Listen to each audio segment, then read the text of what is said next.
until you have had the taste of finishing,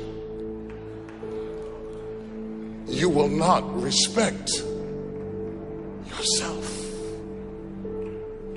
Until you follow through, until something is done, come hell or high water, tears and struggles and pain, and you go through it anyway, and you show up and you continue to fight on no matter the circumstances.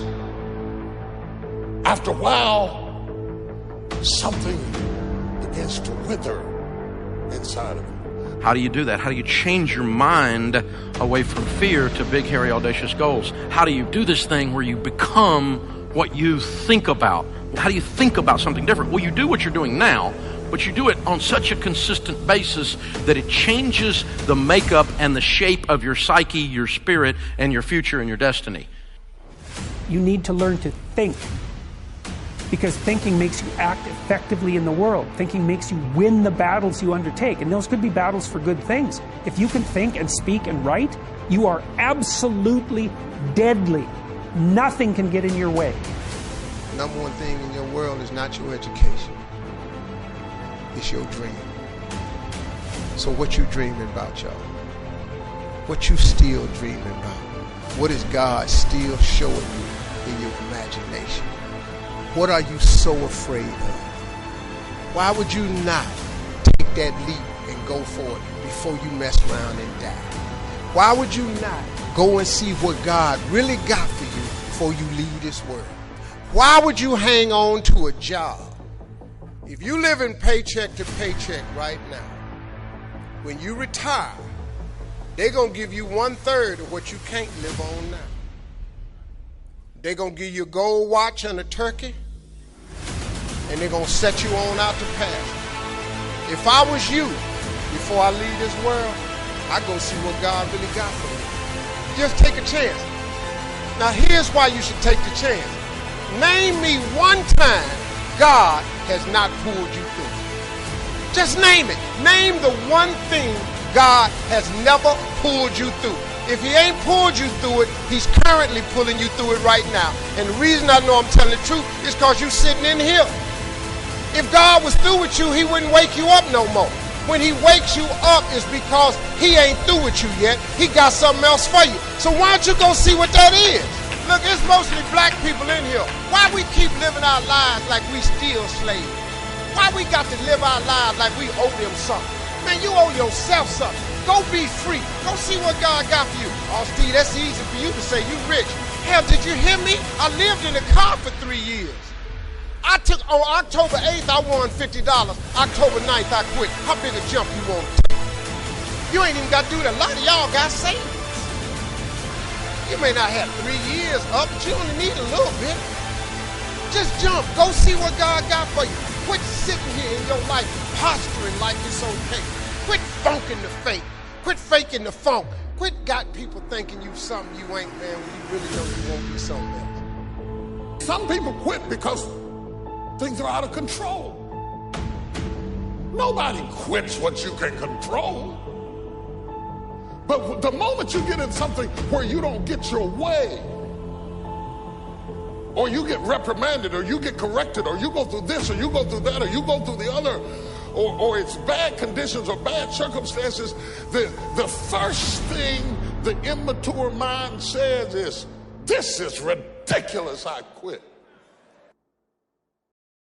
My self-esteem, even though I was building it up and I lost weight and stuff like that, I'm now around the most uncommon of uncommon people. And I'm like, my God, I'm here. Do I belong here? Do I belong here? So your mind has a good way of taking the path of least resistance. Whenever friction happens, friction causes growth. Whenever friction happens, that's why a lot of us don't have any growth, because when friction happens, we go the opposite direction. So in my mind, when friction happened, my mind said, oh, hey, man, let's get out of here. You're not real.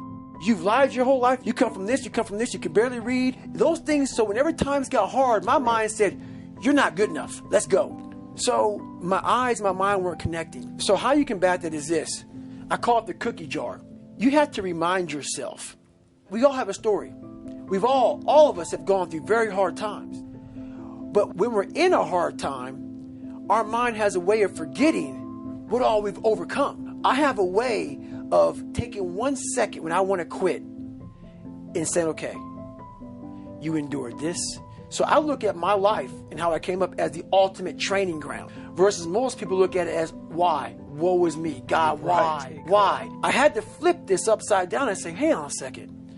God was training me to be one of the baddest men on the planet Earth. That's how, this was my journey. Because those things beat me, but they didn't kill me.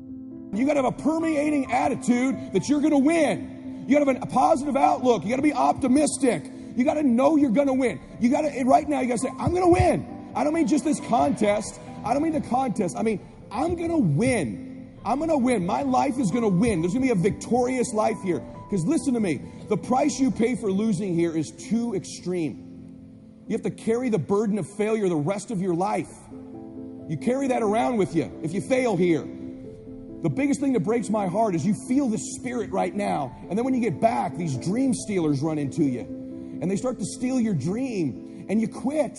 You give up. You got to decide I'm going to win. You got to decide that the failure part of carrying failure, you've been exposed to what your life could be. If you fail here, the price is extreme. It's forever. You carry the failure forever. I'm being honest with you. I meet people oftentimes that say, I was in WFG. You really changed my life for this meeting. But. And they put their heads down. They've been carrying it. They carry it. They see these Facebooks and Instagrams and what we're doing. You got to know you're going to win. You got to sell out. Yeah, I'm telling you, you got to become a sellout. You need to sell out. You need to get obsessed. You got to get relentless. You got to be a road dog. You got to get intense. That's what you got to do. You got to put your head down for a 4 to 6 year window. I don't care if you're brand new or you're one of these front rows. We need 4 to 6 years right now, like the best you ever had. You can feel it from me right now. I've been doing this 25 years. I haven't felt like this in 20. This is going to be the best run we've had. We're playing offense again. We're selling the dream again. You can feel it. We got some swagger at this convention, don't we? You can feel it.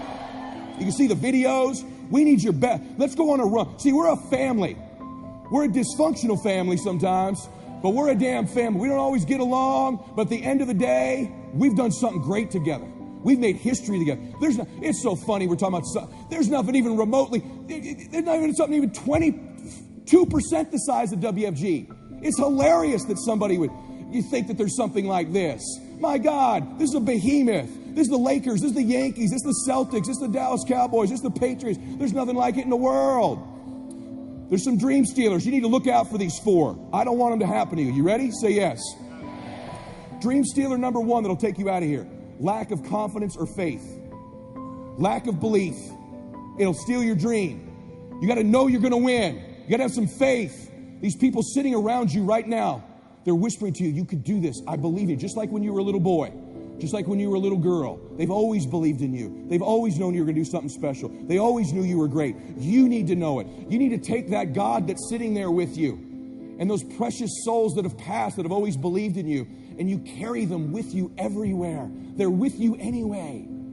Acknowledge them. If you don't believe that, honor them. Honor God. Honor these people who believed in you with your magnificent life. Honor them. Don't give in to lack of belief, lack of confidence. Don't ever do that again. Don't do it in WFG or out of WFG. You were made to do something great. You're special. You were made in the image of God. Something awesome's supposed to happen for you. And those of you that have made something awesome happen, something even more awesome's supposed to happen for you. Is the greatest single obstacle to our success is our self-limiting beliefs. Is we believe that we're limited in some way. Our friend this morning was talking about the fact that each person is a potential genius, that you have genius inside you, that you have unlimited potential, which is what we agree, we believe passionately. But if we believe that we are limited in some way, it becomes true for us. It becomes our belief. By the way, I didn't do well in school, and before we came here, I was going to do some background checking on the people here. What I found is there's a lot of people in this audience who didn't do well in school. Yes. So a lot of people here got lousy grades in school. I was astonished to look at the high percentage. In fact, you could be sitting next to one of them right now. Yes, we know who you are. Now here's the problem, is that if you're told, which I was, and all the time you're growing up, they say you have to get good grades or you won't do well in life. You have to get good grades or you won't get into college. You have to get good grades or you won't get a good job, won't get very well, and so on. They tell you that to encourage you to get good grades. So what if you got lousy grades for whatever reason? Well, now, you could be 25 or 35 years old and you don't even try. You don't even try because, hey, you didn't get good grades in school, so you're kind of short of potential. And what we do is we actually sabotage ourselves. We drive with our foot on the brake of our own potential because we think, well, I didn't really get good grades in school. And then you read the studies and you find that most of the people who got straight A's work for the people who got B's. And the people who got B's work for the people who got C's who own the companies. And the people who own the companies got the money from the venture capitalists, all who got D's in school. You know, and so the grades that you got in school are irrelevant. But if you believe that because you got poor grades or because you didn't get started, you didn't go to college or something else, if you believe it becomes true for you. So the first thing you do is you have to challenge your self-limiting beliefs and realize that most self-limiting beliefs have no foundation in reality. How many times have you had an experience where you thought you had no skill or ability in some area, and then you started working in that area and it turned out to be pretty capable, and you're quite amazed and you never had that idea? The fact of the matter is we all have that throughout life. My friend Dennis Waitley has this wonderful line. He said, you could not use all of your potential if you had 100 lifetimes. You have so much potential. And what holds us back from using all of our potential is we believe that we don't have it. I will never forget the story of this fellow's grandfather came out, homesteaded a piece of land in Alberta, passed it on to his grandfather, passed it on to his father. The father could never make a living on it. Finally passed on to the son. The son was on welfare and raising goats on this quarter section in Alberta. None of the family for 3 generations had ever made any money on this hard scrabble piece of farm. And along came an oil company. The oil company said, can we drill on your land? If we find oil, we'll sign an extraction agreement with you, royalties and so on. They drilled on his oil. They found an oil pool. And within overnight, he was a millionaire. He had an income of something like $150,000, $200,000 a year for the next 30 years. He went from living a hard scrabble life, raising goats on this lousy piece of land, and somebody else came along and showed him how to get the potential out of the land. The oil had always been there. That's what this seminar does. That's what Harv does, by the way, is he shows you how to drill oil in your own land and tap into the potential that you have. It was always there. It's been there all this time. But your job is to drill. That's really important. And that's what we're here for 3 days, is to look for insights. So remember this. Always ask yourself, you have a self-limiting belief. What if it wasn't true? What if it wasn't true?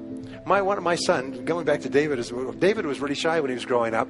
And so I would say, one thing I know about you, David, is you're not afraid of anything. He said, oh, I'm afraid of everything. He's afraid of riding a bicycle, and he's afraid of this. He's afraid of ghosts in the night. No, David, you're not afraid of anything. And I say to Barbara, he said, one thing I know about David, he's not afraid of anything. And he said, yes, I am. We drive along. I say, well, I really admire David because he's not afraid of anything. And I would just say this. Then I changed his name to Dave the Brave.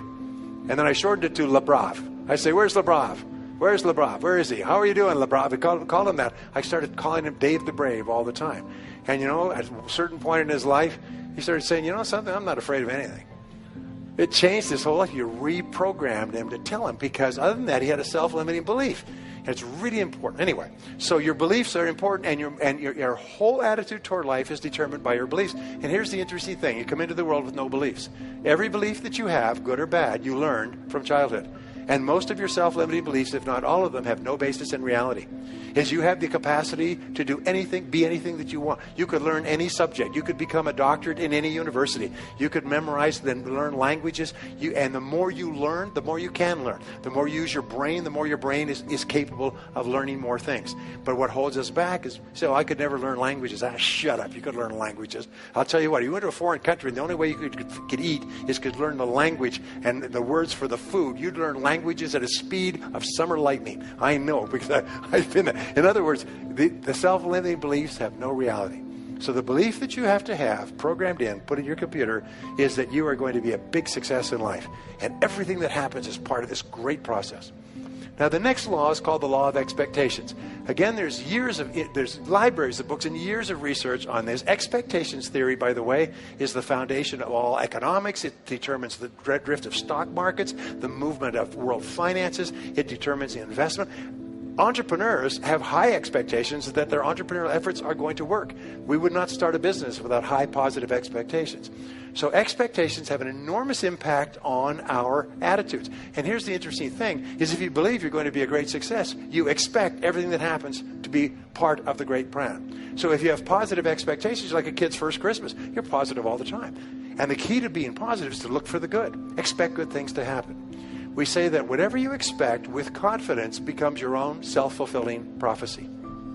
is you are constantly predicting your future by talking about how the way you think things are going to turn out.